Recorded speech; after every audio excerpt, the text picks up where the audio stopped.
ImageThe special counsel, Robert S. Mueller III, and his wife, Ann Standish, departing St. John's Episcopal Church across from the White House on Sunday. CreditCreditCliff Owen, Associated PressBy Astead W. Herndon and Richard FaussetThe. The sense of mourning started to take hold over the weekend, after Attorney General William Barr said that Robert S.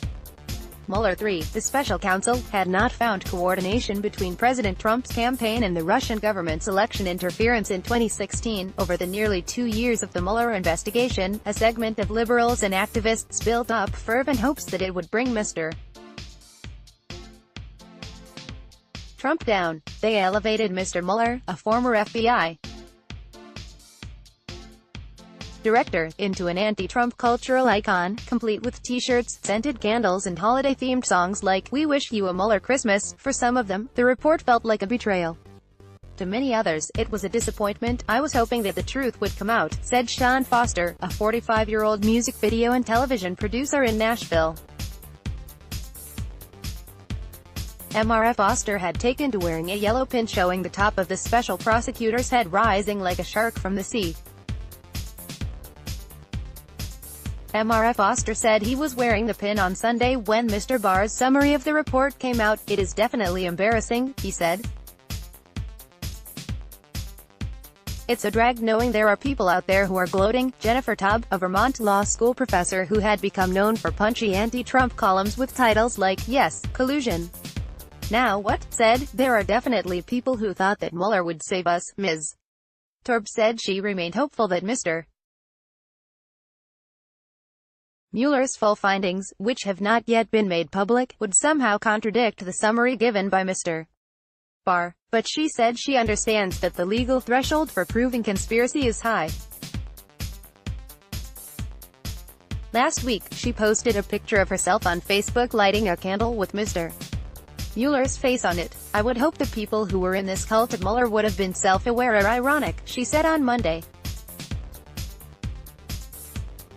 Democrats running in the 2018 midterms and the 2020 presidential race have mainly tried to ignore the Russia investigation, focusing instead on policy issues like climate change, universal health care and raising taxes on the wealthy. But that has not stopped certain members of their political base from becoming ultra fans of Mr. Mueller. Now, as Mr. Trump and his supporters claim victory, those who had hoped the Mueller investigation would end the Trump presidency are split between feelings of defiance and devastation. This group, which differs from more traditional Democratic activists and party operatives, was sure that Mr. Mueller would implicate the president in conspiracies to influence the 2016 election and obstruct justice. That belief drove an almost obsessive Mueller fandom among the group, which formed its own internet subculture among the wider anti-Trump base.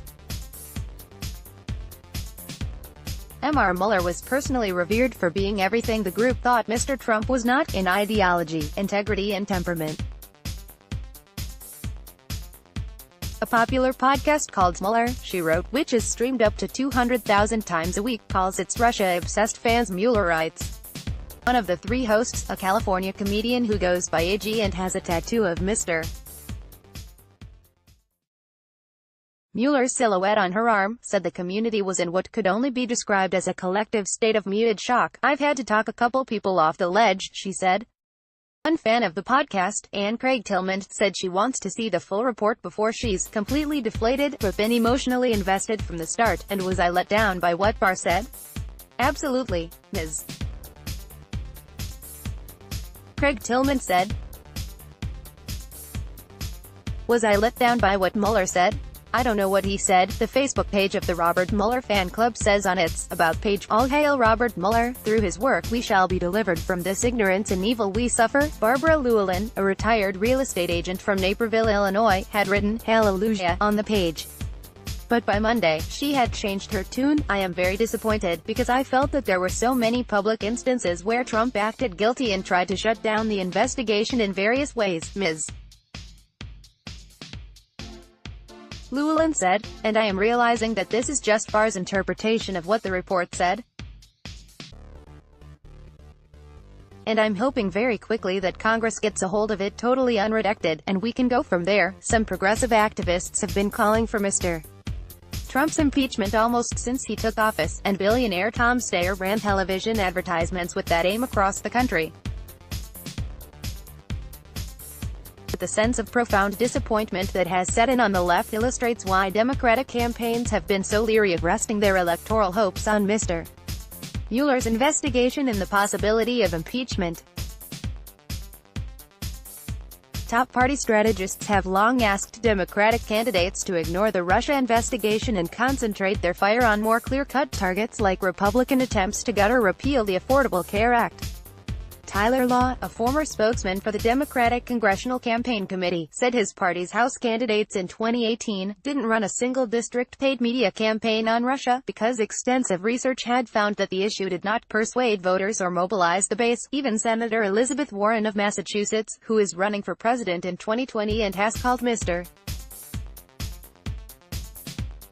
Trump corrupt, has focused her attacks on his business entanglements and failure to release his tax returns, not on the possibility that he coordinated election interference with Russia.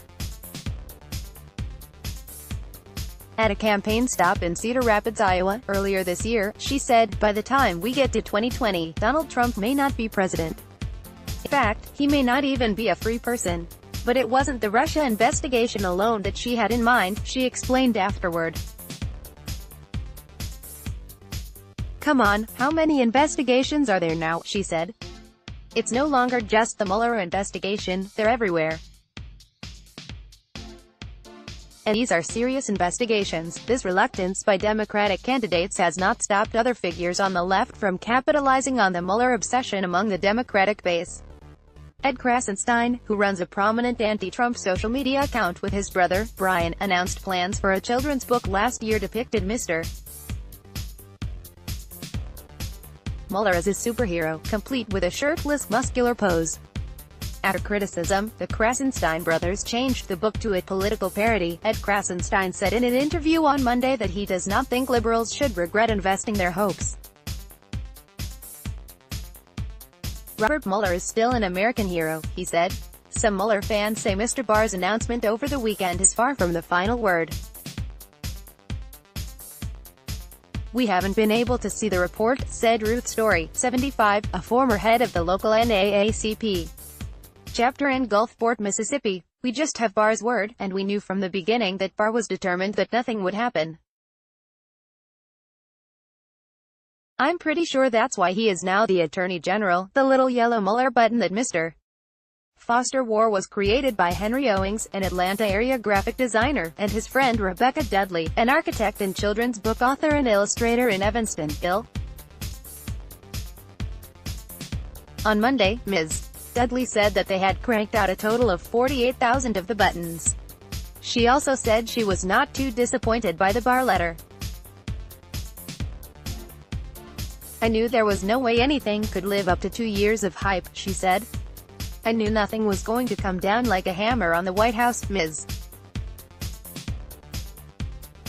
Dudley said she was most interested now in understanding what she called the difference between Barr's summary and Mueller's report, and what may come of other investigations still in progress, including by federal prosecutors in the Southern District of New York. She said she was also thinking about making new buttons. These, she said, would be emblazoned with SDNY.